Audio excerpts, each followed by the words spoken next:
World War Mode. Oh boy, here we go. World War Mode, if you pay attention to War Thunder, is squadron v squadron based battles that use elements of realistic and arcade and kind of create some sort of mesh which don't work.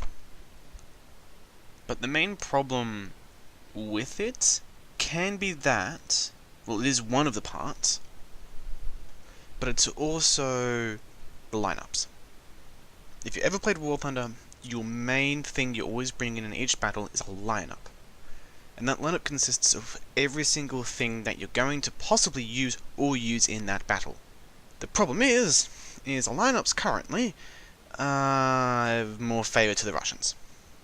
This is due to the fact that they are given access to the first KV-1, or the KV-1 L11, and the T-34 1940. I'm not saying that they should be removed.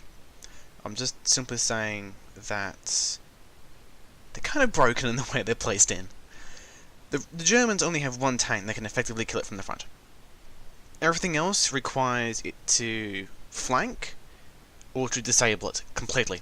And that is a problem when you want to play in the Germans and you're met with the KV-1 and it is guarded by T-34s, whom you also cannot pen, except for that one tank on your team. And the problem is that one tank on your team, you only have such low amounts of it, and because in World War Mode you most likely will have randoms, they will take that vehicle, and then they will die, leaving you with nothing of that vehicle, meaning you can't actually kill it, which is the problem. And this all stems to the lineups.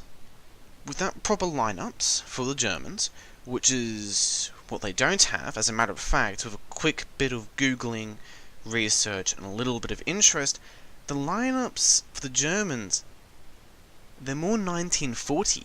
When saying that they are 1940 lineups, they're much more suited against French and British vehicles.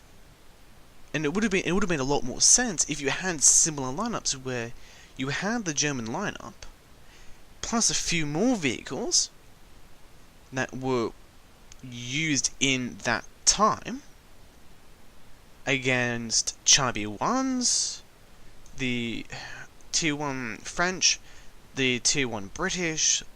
They would be perfect. The Valentine can easily be killed by a Panzer II from the front, if you aim right. The Charlie 1s, they're easy to kill. A Panzer III can take them out. Hell, even a Panzerjäger. But the KV-1s and T-34s, you can't really. The only one that really can are the Panzer IVs with the short-barreled 75 with their heat rounds. And the heat rounds are the shell you have to unlock. And with that being said, because your commanders can only have a certain amount, can bring in those vehicles, they're all stock, so you don't have access to the heat round. And the heat round has the required penetration in order to do anything. The stock round does nothing. Unless you aim well. If you aim well, 50-50. Enough of me making a big deal about the KV-1s and T-34s, let's actually talk about how we can fix this. Because it's not fun. As a matter of fact, if you've ever paid attention, all the top squadrons are the ones that play the Russian lineup, because the Russian lineup is guaranteed to win. In saying that, there's no fog of war, there is no real diversity in terms of what divisions do what and what they have in them. You've got infantry divisions, tank divisions, and artillery divisions. Yeah, that's great, but infantry divisions and tank divisions have the same amount of stuff. Like, the fuck? 5 years of development, and you can't get that right?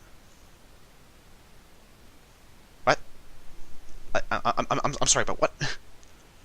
I could understand if it's the French, because the French had tanks with their infantry. They had no proper tank divisions themselves. It's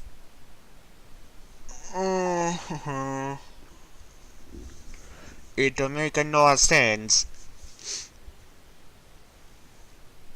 It is. It doesn't really make any sense. So what I'm going to show up right now, instead of me telling all the stats and everything, here's some of the stuff I was thinking for the Germans. So you're going to keep the same ones, but there's going to be an additional AA for the infantry, because that AA truck was in service from the 1930s onwards, and that was used extensively. And for the tank divisions, you've got the first Stug, and a lot of it.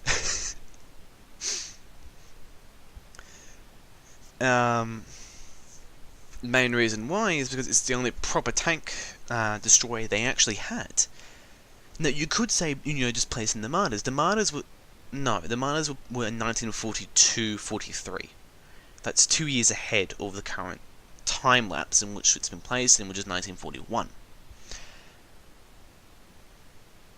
So there's that. So there's limitations. What I'm showing you right now is what vehicles were historically used in the early stages of Barbarossa. Enough of me talking about the Germans, and let's fix up the Russians. Now, if you notice, the Russians, they've gone from having a decent amount of tanks to absolutely none. In the infantry divisions, they've only got like 2 tanks you can use and 2 AA trucks. The Russian tank divisions, that's where all the goodies are. So in saying that, you've actually got to use your stuff. You can't just sit there and be numb 24/7 and just push with everything. You've actually got to think. Because the main problem was, as I've elaborated earlier on, is that there was lots of problems with the KV-1s. So, to counteract it, just all I did was remove it from the infantry division and the T-34s from the infantry division and put them in the Russian tank division. And I've done the exact same thing with the Germans. I've tried to even them out as possible, so you can have proper tank v tank battles, and the infantry divisions will literally just be tier 1s running at each other to a degree. Now, like I said, this is all done as historical as possible, but also as balanced as possible as I can make it. I'm open for comments and for discussions about what you would have done or what you would have changed. No idea is dumb or stupid. I'll take it into consideration and I'll talk about it with you in the comments.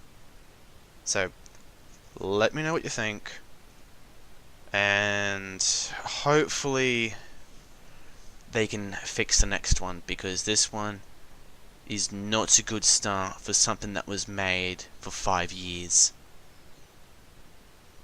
They've really got to pick up their act, because this is just sad.